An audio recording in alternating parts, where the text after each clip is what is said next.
E aí, pessoal, tudo bem? Vamos então em prosseguimento aí do nosso roteirinho de férias, roteirinho 18.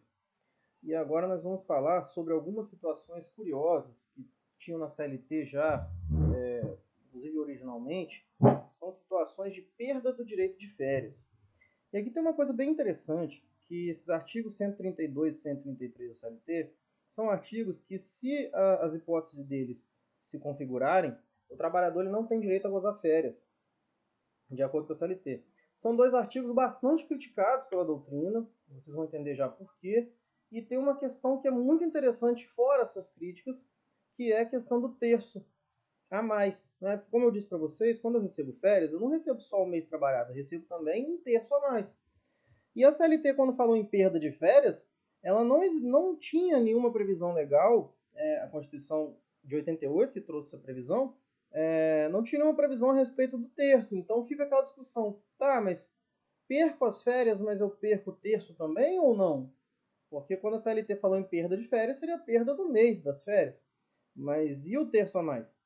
Né? Então tem discussões aí, inclusive discussões sobre a constitucionalidade dessas hipóteses, mas fora isso, nós não temos nenhuma solução ainda de forma a dizer claramente, de forma unânime, ou até mesmo, ainda que não unânime, de maneira majoritária, dizer que é inconstitucional essa perda de férias, nem mesmo com relação ao terço, se eu perco junto ou não, em uma dessas hipóteses, mas é interessante que nós saibamos que essas hipóteses existem e eventualmente a gente pode utilizar.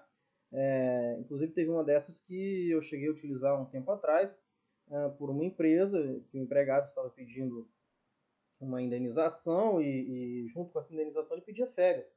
Só que ele tinha ficado afastado recebendo pelo INSS por mais de um ano.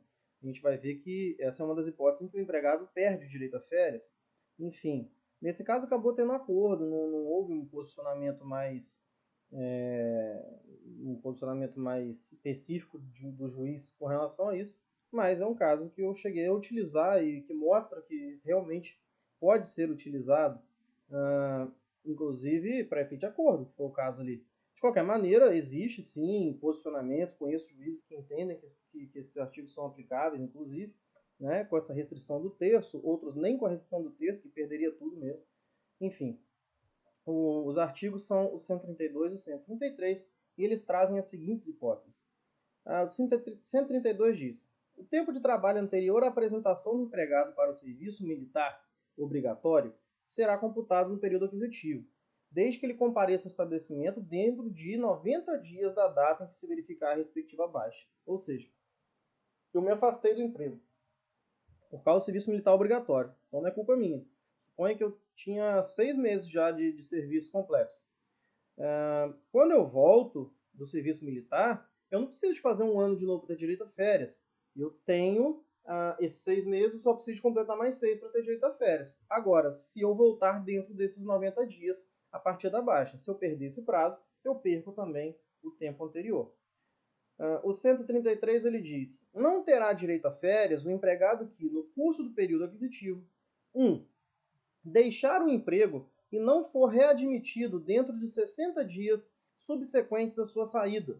Quer dizer, aqui tem que ser deixar o emprego, né? Ele pede para sair e depois o empregador tenta convencê-lo a voltar. Se ele voltar dentro de 60 dias, ele aproveita o tempo anterior. Passou de 60 dias, ele não aproveita mais o tempo anterior. 2. Permanecer em gozo de licença com percepção de salários por mais de 30 dias. Esse daqui é um dos que é muito criticado, né? Porque, veja bem, essa licença com percepção de salários por mais de 30 dias seria, por exemplo, licença maternidade. Porque a mulher ela se afasta do trabalho, o salário maternidade é salário, e é mais de 30 dias, porque ela fica 120 dias. Quer dizer, a mulher foi mãe, ela estava ali convalescendo, criando a criança, e por conta disso ela perde direito a férias. E aí você tem uma discussão até mesmo filosófica sobre se isso daí seria uma coisa justa, constitucional ou não. Mas a princípio, realmente, a mulher que engravida e tem licença maternidade, ela perde o direito às férias naquele período aquisitivo. Tá? Permanecer em gozo de licença com percepção de salários por mais de 30 dias, né, que eu acabei de falar, deixar de trabalhar com percepção de salário por mais de 30 dias em virtude de paralisação parcial ou total do serviço da empresa. Isso é uma coisa bem interessante para a época que a gente está vivendo, porque pelo Covid, as empresas às vezes estão tendo que paralisar totalmente o serviço, né? E aí ele fica 30 dias ali com o empregado sem trabalhar e paga esses 30 dias do empregado. Quem fizer isso, o empregado perde direito a férias, tá? De acordo com a CLT. 4. Tiver percebido da Previdência Social prestações de acidente de trabalho ou de auxílio-doença por mais de 6 meses, embora descontínuos. Olha que coisa bizarra esse 4. O cara estava doente, ficou afastado pelo INSS.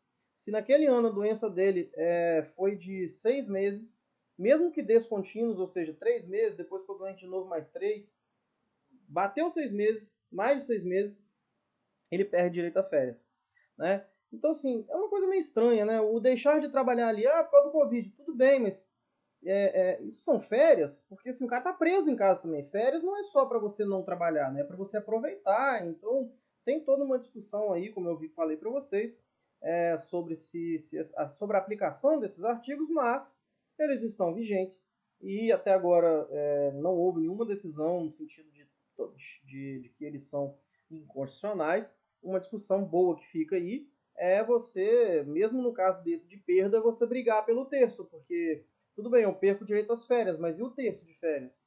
Eu não vou ter direito também, sendo que são situações aqui que todas elas, você pode perceber, a maioria pelo menos, independem da vontade do empregado, né? Então dá uma discussão bem interessante. E esses são os casos de perda de férias.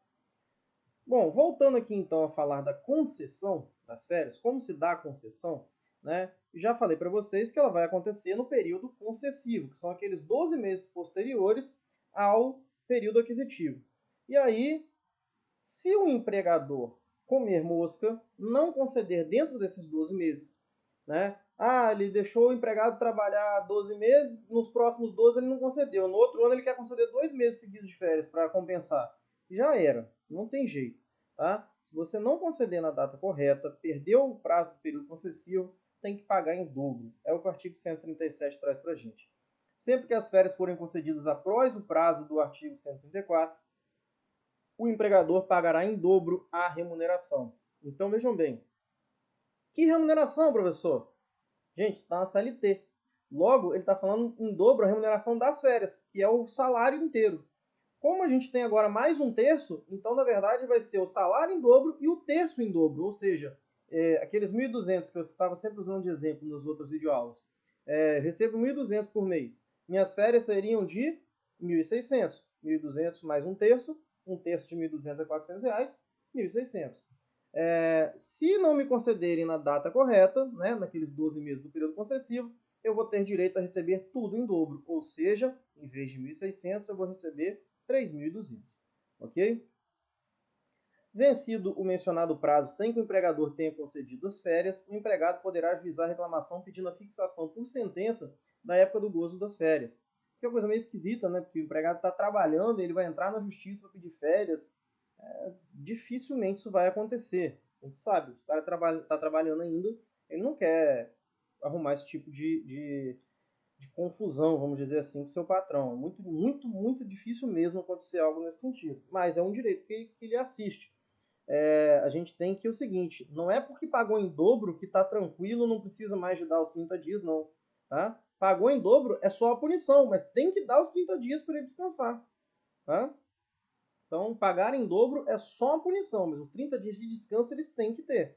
30 ou 24, ou 18, ou 12, do jeito que a gente viu na proporcionalidade, na tabelinha do artigo 130. Inclusive, aqui tem uma coisa curiosa, que desde 43, que a gente tem na CLT, né, a sentença dominará pena diária de 5% do salário mínimo da região, devido ao empregado até que seja cumprida. Aqui é uma situação de astrente, né? O pessoal do processo civil fica todo cheio, todo pomposo, não sei o quê. A CLT já fala disso há anos, né? Muito antes do CPC, inclusive. Né? Multa diária de 5% do salário mínimo da região. Esse era o antigo salário mínimo regional, né? A gente já sabe que hoje em dia é unificado.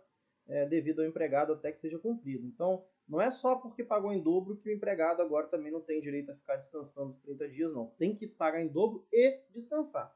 Lógico, se o empregado já saiu do emprego, não tem como fazê-lo descansar, só paga o dobro mesmo. Só indeniza as férias, ok? Essas que são as famosas férias indenizadas, né? Como você não concedeu na data certa, então pelo menos pague. Como? Em dobro. Agora, uma situação curiosa acontece quando a pessoa ela concede parte das férias dentro do período concessivo e parte fora. Imagine a seguinte situação.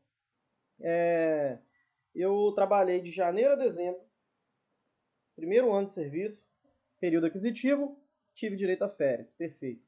Então, meu empregador ele tem de janeiro a dezembro do outro ano para me conceder férias. Aí, lá no dia 15 de dezembro do outro ano, ele me dá as férias de 15 de dezembro até 15 de janeiro. Olha que interessante. 15 dias eu fiquei dentro do período concessivo. Mas 15 dias foram em janeiro. Ou seja, fora do período concessivo. Ultrapassaram o limite. E aí, como que eu pago? Pago todas as férias em dobro? Aí não. Quando a concessão for parcial, parte das férias só forem fora do período concessivo, só essa parte que passou é que vai ser paga em dobro. Aí é que a gente tem a súmula 81 do TST, que diz: os dias de férias gozados após o período legal de concessão deverão ser remunerados em dobro. Então, só aqueles que foram após, né? Se um pedaço foi antes e um pedaço depois, eu não vou pagar as férias todas em dobro, só aquelas que foram depois mesmo, tá? Sobre quem determina qual é a data das férias, acredito que já tenha ficado bem claro para a gente. Quem determina é o empregador, né? Isso faz parte do ius variandi e o artigo 136 não deixa dúvidas. Ele diz: a época da concessão das férias será que melhor consulte os interesses do empregador, certo? Agora, existem duas exceções em que o empregador ele fica um pouco na mão do empregado, né?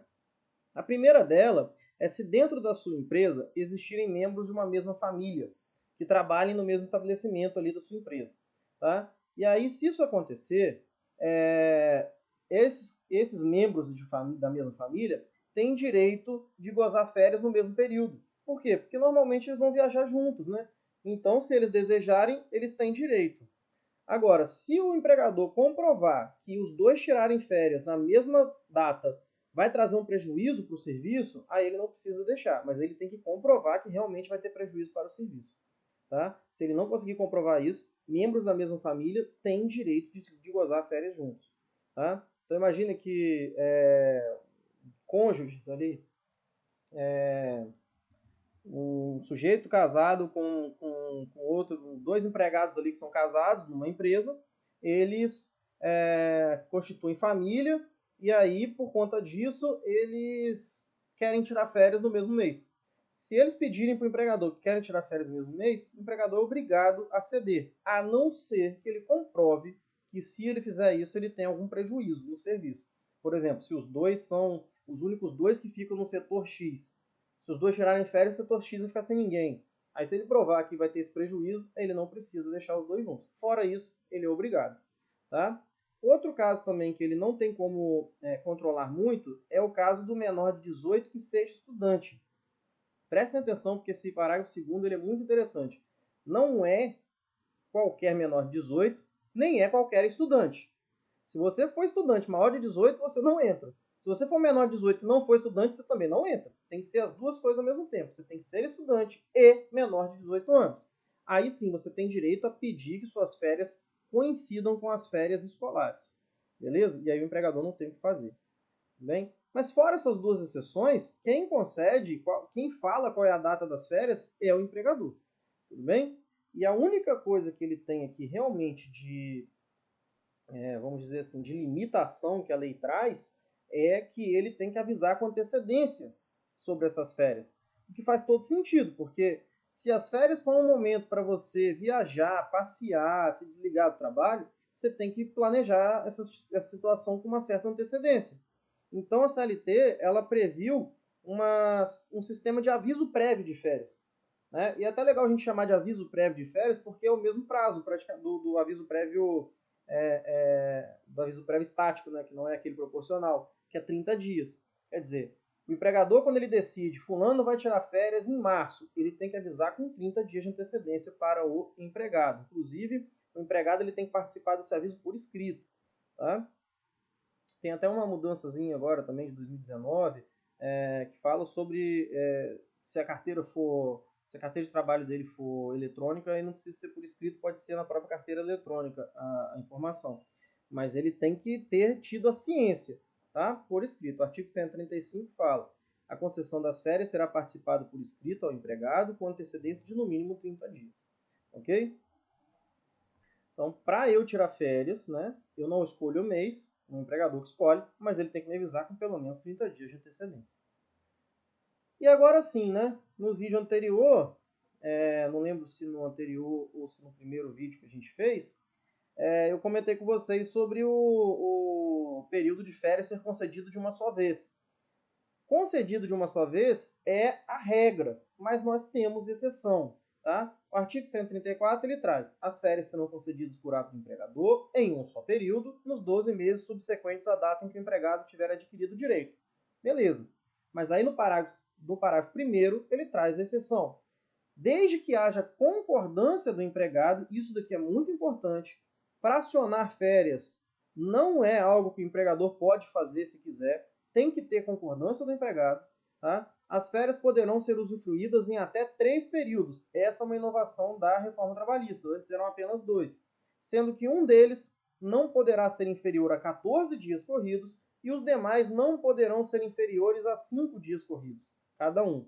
Porque senão também, né, gente? Já pensou? Eu vou fracionar suas férias e vou te dar, em um dos 3 períodos, você vai gozar 2 dias de férias. Isso não é férias, isso é uma falta justificada, isso é muito pouco. Né? Lembra que as férias é descanso para o ano inteiro. Então, assim, tem que ser num período considerável para o empregado realmente se desligar. E aí a CLT entende que, nesse caso, 14 dias corridos em um, né? Se eu for fracionar em 3, um tem que ter pelo menos 14 e os outros 2 tem que ter pelo menos 5, tá? Como base mínima de dias, ok?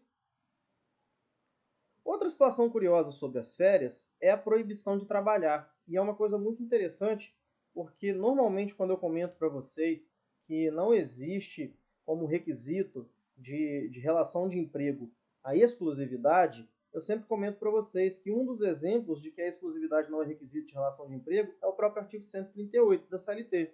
Por quê? Porque ele diz o seguinte: é proibido trabalhar nas férias a não ser que você tenha outro vínculo. Quer dizer, ele mostra que você pode ter mais de um vínculo. Né? Isso é bem interessante para a gente ver que exclusividade não é relação de emprego, não é requisito da relação de emprego. E aí a gente tem agora o estudo desse artigo 138. Veja, durante as férias, o empregado não pode prestar serviços a outro empregador, salvo se estiver obrigado a fazê-lo em virtude de contrato de trabalho regularmente mantido com aquele. Tá? A ideia é a seguinte: férias não é momento para você sair atrás de serviço.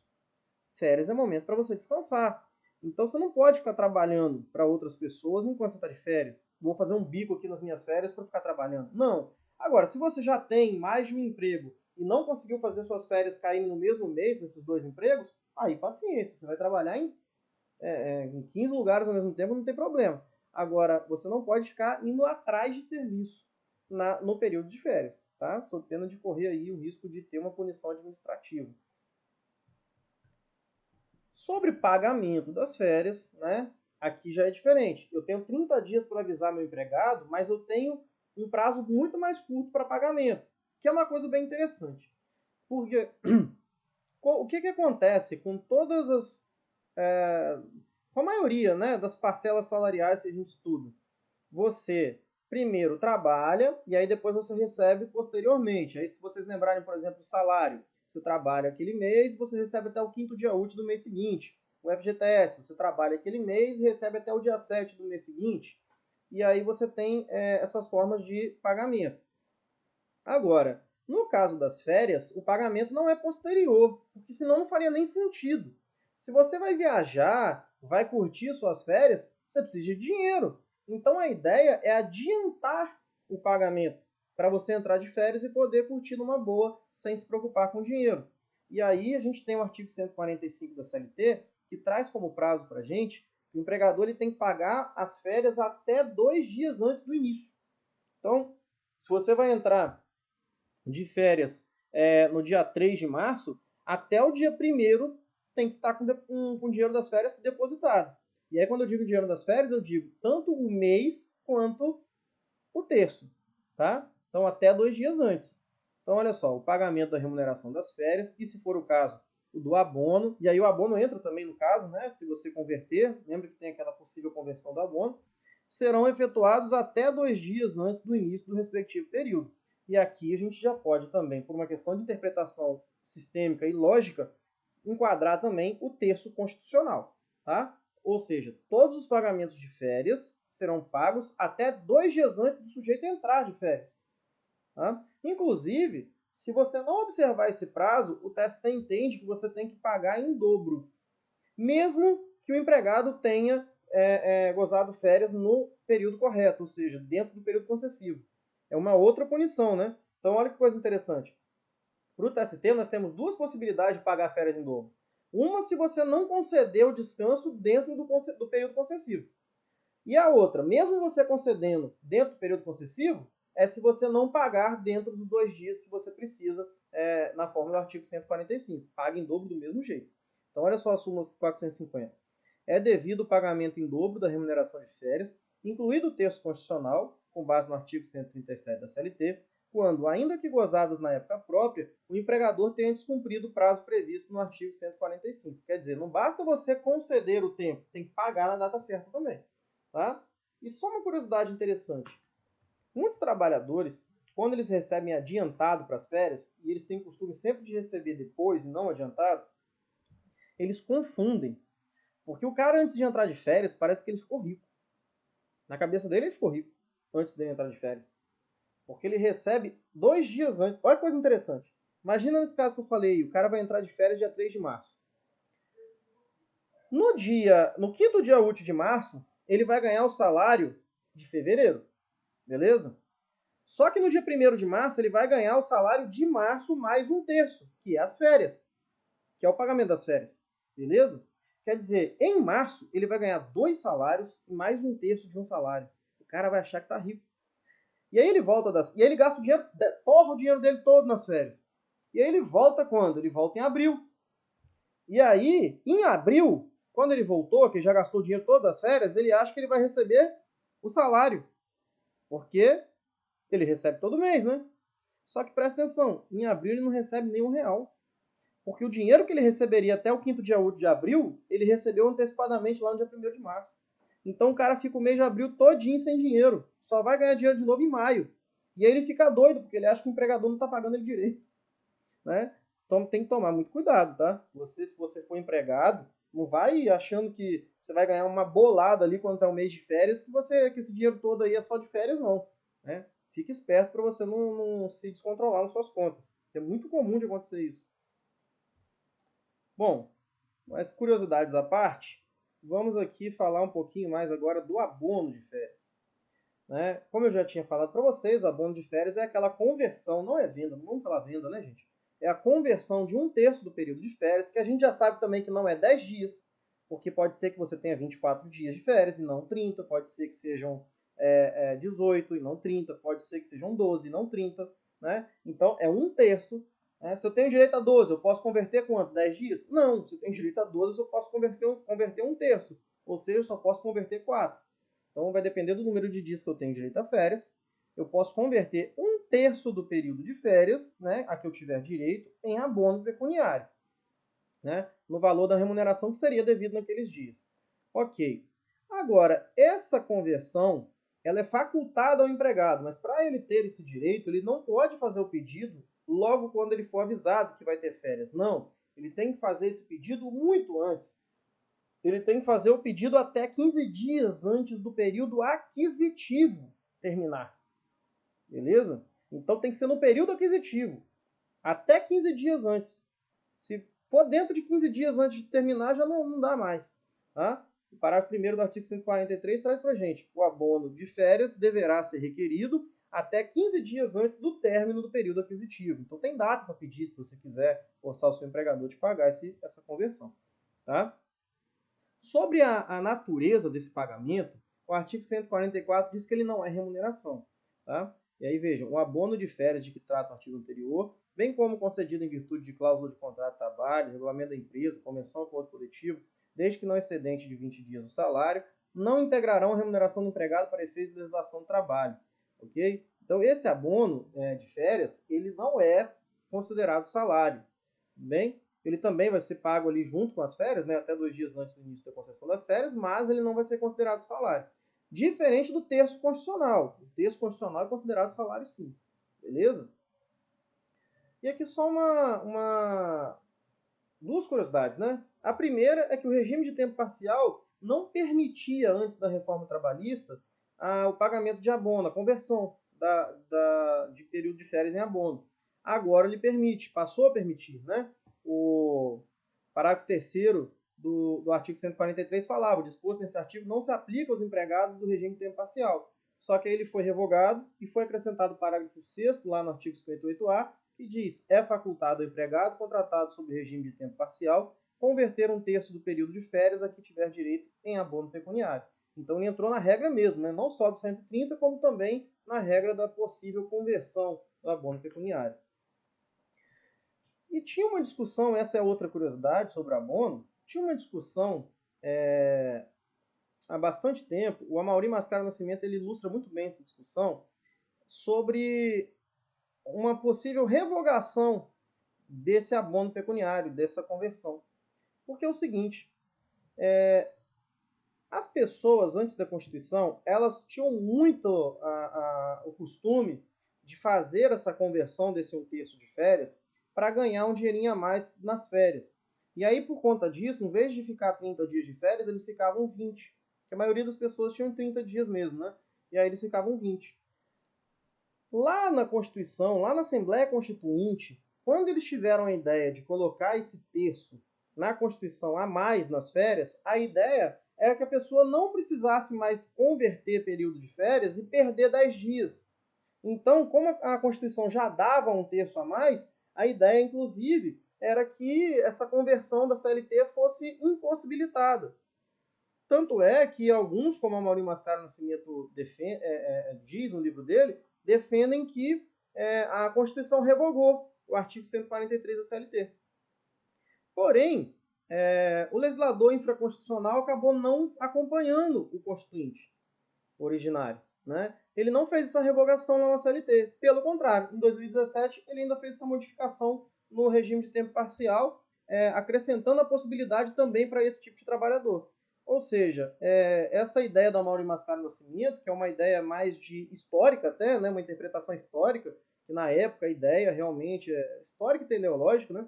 Na época a ideia era acabar com a possibilidade de conversão, na verdade não se mostrou verdadeira no desenrolar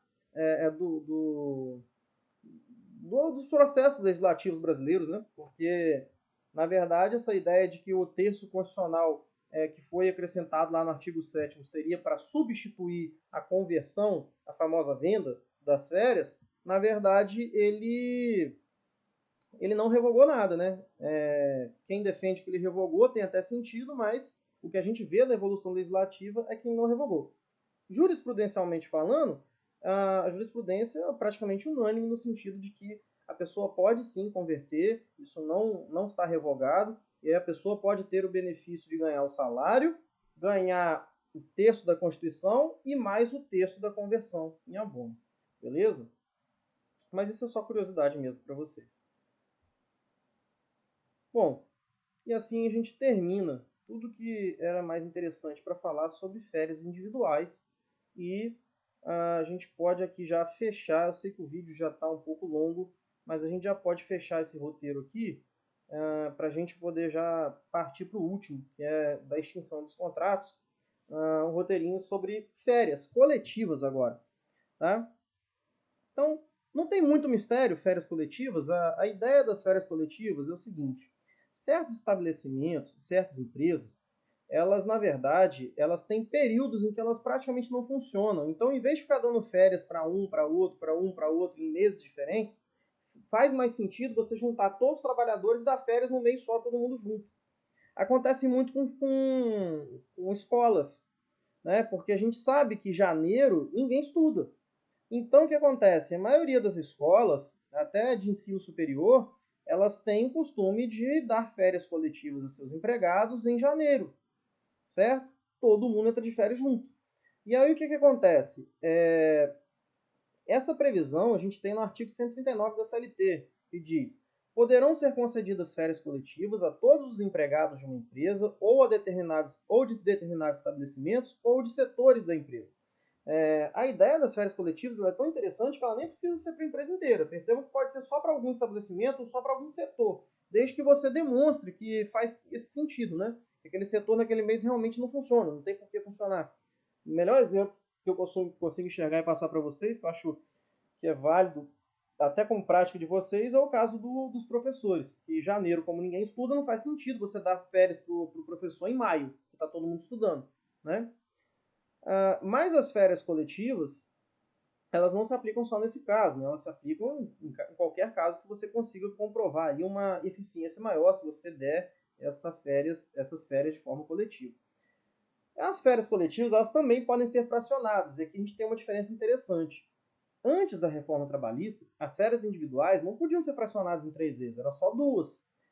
E a coletiva também, só 2. As férias coletivas, só 2. Quando a reforma mudou lá as férias individuais, ela não mudou nas coletivas. Então as coletivas continuam podendo ser fracionadas em até 2 vezes, não mais do que 2. Olha o parágrafo 1º do artigo 139. As férias poderão ser gozadas em 2 períodos anuais, desde que nenhum deles seja inferior a 10 dias corridos. Né? Então aquela ideia lá de 14, 5 e 5 aqui é 10 e 10. Nenhum dos dois pode ser menor do que 10. Eu não posso, por exemplo, fazer férias coletivas de 25 dias em um período e 5 dias no outro. Não. Tem que ser pelo menos, sei lá, 20, 10, 15, 15, certo? Eu não posso 18 e 12, eu não posso ter nenhum dos dois dias, nenhum dos dois períodos, aliás, com menos de 10 dias. Outra situação também, que aí é uma formalidade um pouco mais é algo mais formal, né, que a gente tem em relação às férias individuais, é que você tem que avisar com antecedência para o Ministério da Economia. Né? A gente vai ver que ele fala Ministério do Trabalho porque é anterior ao governo do Bolsonaro que o Ministério do Trabalho foi unido ao da Economia. Então, olha só o parágrafo 2º.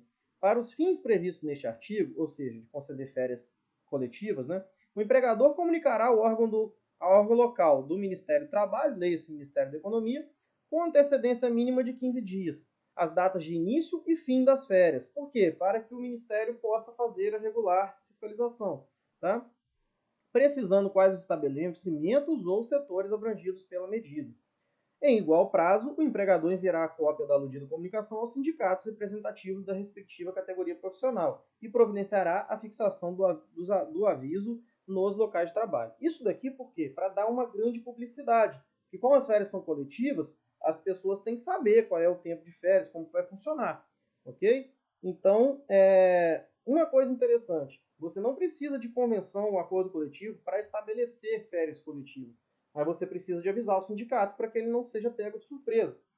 E o sindicato, se quiser, ele pode tentar realizar convenção ou acordo coletivo para falar sobre o abono pecuniário.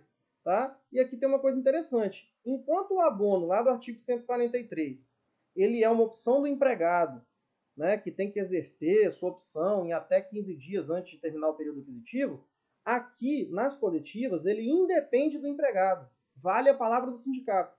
Se o sindicato disser que vai ter abono, que ele vai converter um período de férias dele, ele vai converter um período de férias dele, independentemente se ele quiser ou não. A não ser que o próprio sindicato deixe clara na convenção ou no acordo a manifestação de vontade do empregado como algo essencial. Tá?